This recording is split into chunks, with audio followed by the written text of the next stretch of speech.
जय श्री कृष्ण। कार्तिक शुक्ल देव प्रबोधनी एकादशी कथा। श्री कृष्ण जी बोले, हे युधिष्ठिर, कार्तिक मास के शुक्ल पक्ष की एकादशी का नाम देव प्रबोधनी एकादशी है। इसमें भगवान विष्णु जागते हैं, इस कारण इसका नाम देवोत्थान भी कहा गया है। इसके महात्म की कथा ब्रह्मा जी ने नारद ऋषि से कही थी। जिसके हृदय में प्रबोधनी एकादशी व्रत का करने की इच्छा उत्पन्न होती है, उसके 100 जन्म के पाप नष्ट हो जाते हैं, और जो व्रत को विधि पूर्वक करता है उसके अनंत जन्म के पाप नष्ट हो जाते हैं। भगवान की प्रसन्नता का प्रमुख साधन है। प्रबोधनी एकादशी के व्रत से मनुष्य को आत्मा का बोध होता है।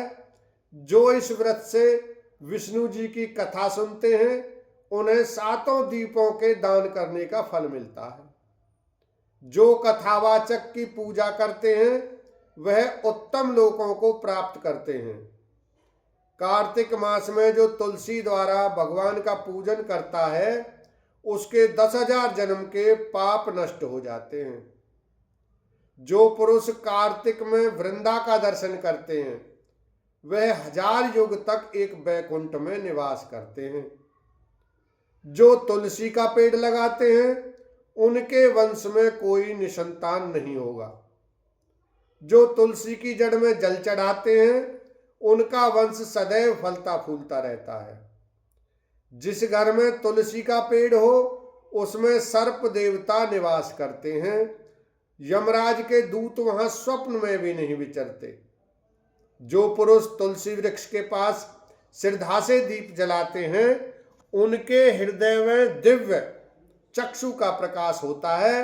जो शालिग्राम की चरणोदिक में तुलसी मिलाकर पीते हैं, उनके निकट अकाल मृत्यु नहीं आती। सर्व व्याधियां नष्ट हो जाती हैं, पुनर्जन्म को वह नहीं प्राप्त होता। ऐसी पतित पावनी तुलसी का पूजन इस मंत्र से करना चाहिए।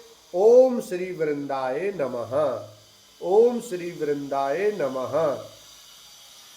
जो चतुर्मास या एकादशी में मौन धारण करे, उसे स्वर्ण सहित तिल का दान करना चाहिए। कार्तिक मास या चतुर्मास में नमक का त्याग करते हैं, उन्हें शक्कर दान करना चाहिए। कार्तिक शुक्ल एकादशी से पूर्णिमा तक देव स्थानों में दीपक जलाने से महापुण्य है।